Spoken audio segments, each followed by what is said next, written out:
This is Marketing Jam, a show featuring the brightest minds in marketing. Marketing Jam is brought to you by Cyber Impact, the email marketing platform made specifically for Canadian small businesses. Go to cyberimpact.com/jelly, create a free account, and start sending CASL-compliant promotional emails in just a few clicks. Hey, welcome back to Marketing Jam. Shaheed Devji here. Thanks for joining us today. And today we have a very special guest. He's one of our compatriots in the marketing world here in BC and in Vancouver specifically.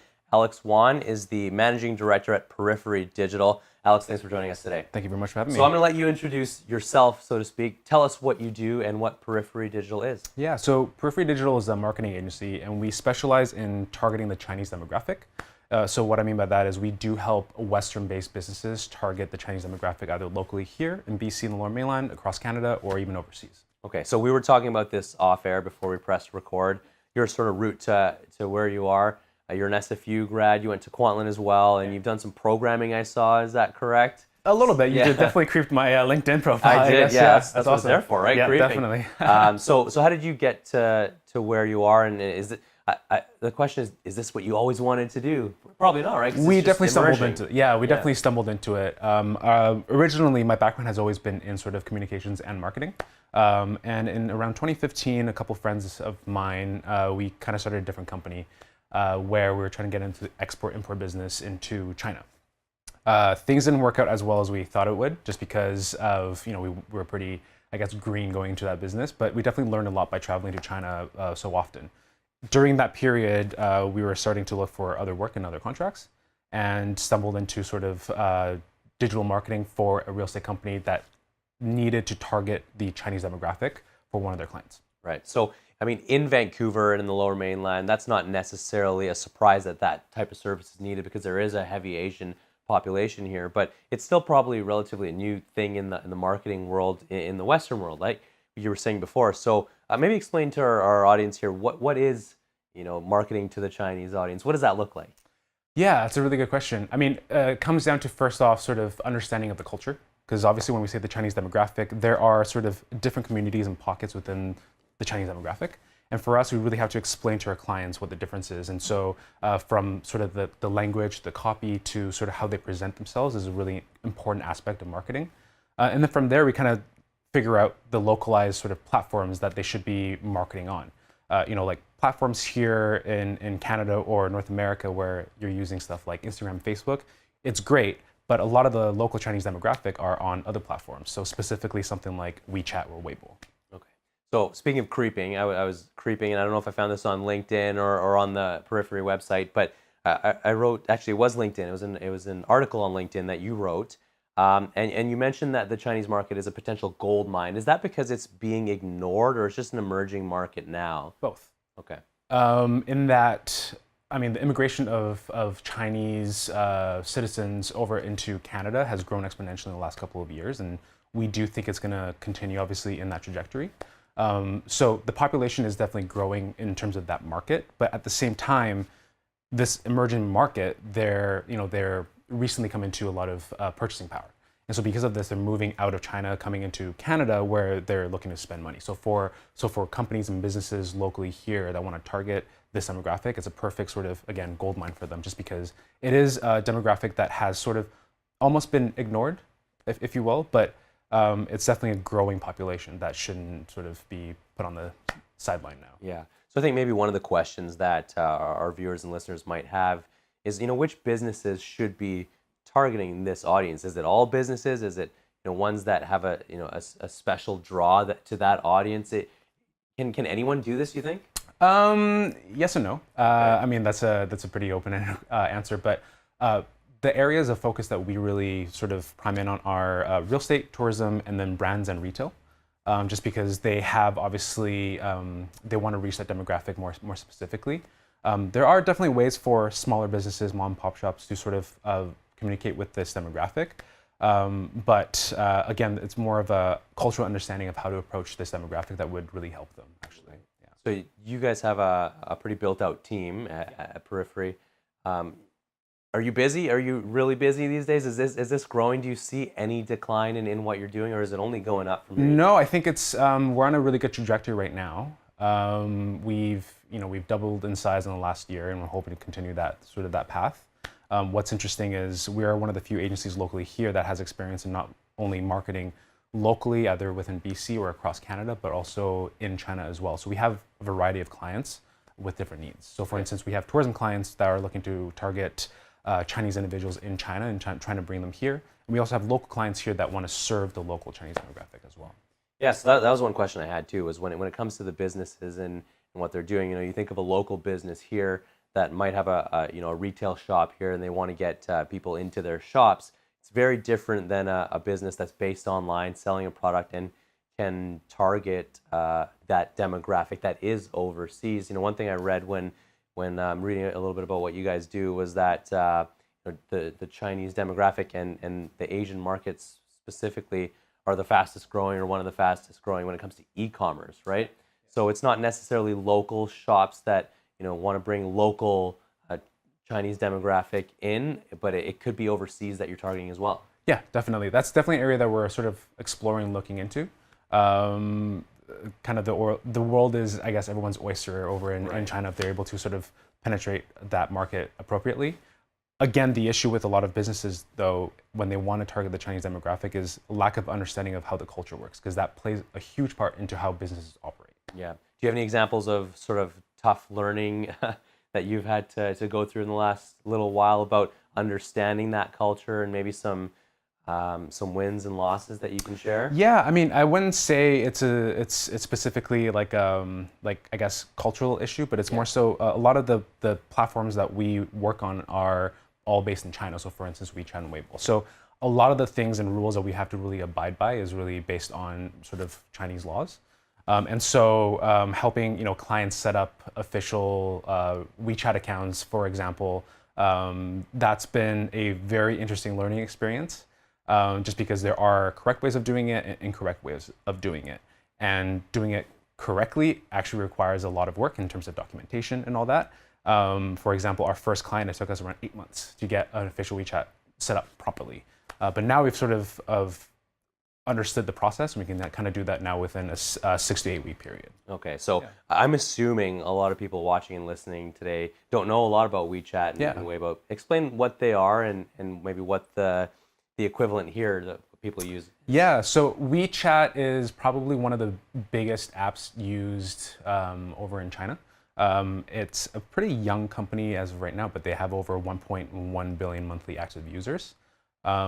It's a really important app for the Chinese demographic, mostly because in China, it's how they get around and do everything. Everything from messaging friends to paying their bills, calling a taxi, ordering, reserving food, everything is done within this Wechat ecosystem. And so when a Chinese individual immigrates anywhere outside of China, they're still really stuck on this platform, not because they don't want to use Facebook or Instagram or anything else like that, but because in order for them to communicate with their friends and family or relatives back home in China, they have to use this platform because Google or Facebook doesn't exist in China right now. So when they're coming over to, let's say, Canada, they still are sort of forced to use this platform. And right now, what's interesting is if you go to anywhere in the Lower Mainland, there are areas where I guess merchants are actually accepting what's called Wechat Pay. So Wechat and Alipay, there's sort of the top form of payments that a lot of Chinese individuals use to sort of transact products or services. In China, it's almost becoming sort of a cashless economy. So for instance, in tier 1 cities in Shanghai and Beijing, as an example, no one uses cash there anymore. Everything is done through the Wechat system or Alipay system.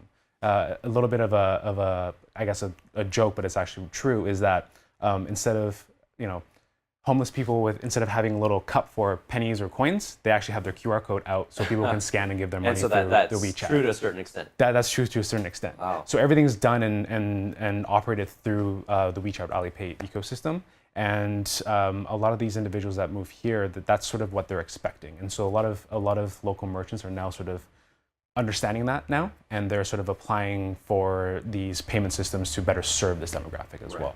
So you said that Wechat, obviously, with the 1.1 billion active users a month is big in China. It is the thing to have. But and when people immigrate here, they're still using it.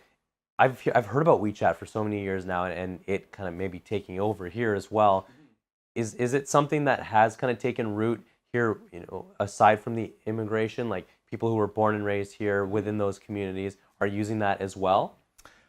More so, definitely, than ever. I think it's partly because individuals are realizing that it is one of the best ways to communicate with this demographic. So individuals outside of China, they're slowly applying for their own accounts, personal accounts or corporate accounts, just to better serve this specific demographic. So what would you say is the split between where you focus your efforts for a lot of your clients? If you were to say WeChat or your Instagram and Facebook's for marketing here specifically, is it pretty balanced right now, or is it heavily on one side? It will definitely depend on the client. I think the thing with WeChat is it's still not a perfect system here in Canada, and so we do still really much rely on local platforms to help with our marketing efforts.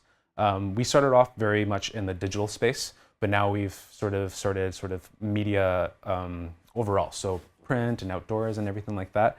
Partly because of that's really how the Chinese individual sort of operates and are used to operating in terms of seeing marketing collateral. In China, what is a marketing system is usually called O2O marketing, so offline to online marketing or online to offline marketing, where you'll see a lot of QR codes.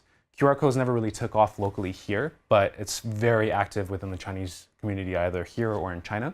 What happens is you can actually take your WeChat account, scan a QR code, and be taken to either an app, a web page, or an official account. And so having a traditional print presence for a lot of Chinese marketing is an integral part of the entire sort of marketing, campaign. I've started to see QR codes pop up a little bit more here. Maybe they're having a second win because, like you said, they were supposed to change the way we interacted with the internet and through our phones, but they haven't quite done that, have they? So what's really interesting is the new iOS updates for Apple. QR code scanner is actually embedded now into your camera. Yes. So you can actually take your camera now and sort of scan your QR code, and it'll automatically scan if you have obviously the newest iOS on your iPhone. I think the issue or the reason why it never really took off in the past was because you had to download a third-party sort of QR code scanner in order to sort of access that QR code. With something like WeChat, for instance, that's kind of how everything's operated. And so intuitively, people understood that you have to have WeChat in order to scan this QR code, and therefore that's part of the reasons why QR codes took off in Asia and not really so much here. Yeah. What's funny is that I was excited that the new iPhone update included that, and I used it a couple times. And then I was reading that certain Android models removed it from their camera. Really? And you have to download a third party. So one step forward, one step backwards, Definitely, I guess. But we'll see where that goes. So any other specific apps that are not the mainstream ones, the Facebooks and your Googles, that you guys dabble in the daily work that you do? Yeah, so Weibo is another one. It's another sort of social media platform. It's definitely a lot more open compared to WeChat. The best way of looking at Weibo is almost like if it's kind of a amalgamation between Facebook and Instagram, where it's short form copy, short form creatives, pictures and videos and so on and so forth. Whereas WeChat's more long form. People who are reading WeChat are expecting almost like blog-like content. Okay. Yeah.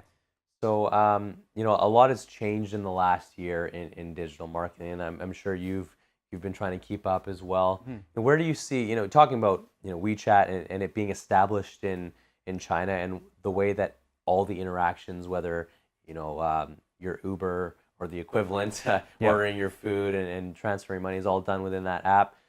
We've seen these types of things implemented on a small scale within Messenger and within the iOS Messages app. Do you see that as being one of the trends in the Western style marketing with those Western companies? Yeah, definitely. Moving forward, is that where things are going in your mind? I definitely think so, just because it's easier for the consumer. And that's, I think, one of the reasons why something like WeChat has taken off is because they're kind of forced on this one platform. They're then forced to, third-party developers are then forced to sort of develop everything off of this platform. And it's made things a lot more convenient. So I can definitely see something similar taking off here in North America as well. Okay. So in terms of how things have changed, you said you kind of stumbled into this, and you've been doing it for a few years, and you guys are doing well and busy. How have things changed from when you started to today? Aside from learning the platforms, but just generally in the digital marketing space, what have you seen change? I think for us, it's just always being up to date on sort of any changes to any sort of platform and seeing how we can apply that to our clients and their campaigns specifically.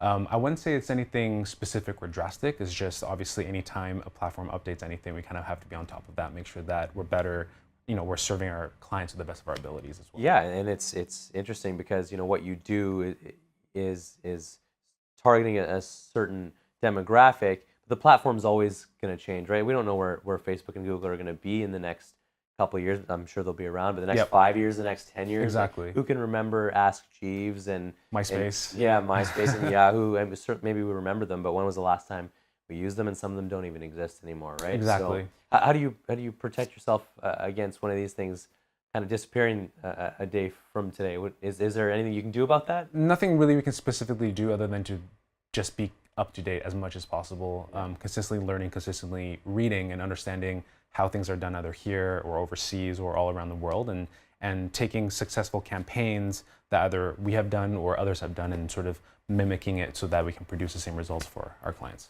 So, I mean, I'm assuming marketing is marketing no matter where you're doing it. What do you find has been successful in your approach with this demographic or otherwise? And what advice can you give to some of our viewers and listeners in the marketing world, whether they are marketers at companies or small business owners who are doing their own marketing while running their own businesses? What advice can you give to doing good marketing today in the landscape that we live in? I think being able to stand out and be different from your competitors is definitely really, really important. But there's something to be said about having really good content as well. I think right now everyone's making content. And it used to be that content is king. In my opinion, right now, distribution is king. So being able to put your content in front of the right people is what matters right now, just because good content could be subjective, right? But being able to have good content put in front of the right person is a great indicator of how well something's performing. Yeah. Is the targeting for WeChat similar to what Facebook has these days? Very which different. Is probably at the top of the game. Yeah, it's very different, and I think they're still changing how they target and how they do things. Right now in North America, you can only technically run national level sort of campaigns across Canada. It's hard to sort of geo-target if you're using the sort of in-app advertising. But there are other ways that we advertise through WeChat where we are buying, I guess, media space off a localized WeChat media account. Okay. Yeah, so we'll buy everything from banner ads all the way to sort of advertorials, and have that sort of formatted specific to our clients' needs. Is the influencer space similar with this demographic as progressed or further progressed? I definitely say further progressed, actually. Yeah. We call them KOLs for the Chinese, I guess, Chinese marketing, KOLs, key opinion leaders. Okay. And it hasn't really taken off locally here. But definitely in China, KOL is sort of like the best way, or one of the best ways to sort of get your product and service to the market. And live streaming is a big thing with that type of audience too, definitely, right? Definitely. There's a lot of either influencers or KOLs, like you're saying, that definitely are in the video and live streaming space. Definitely, and that's where something like Weibo plays a large part as well.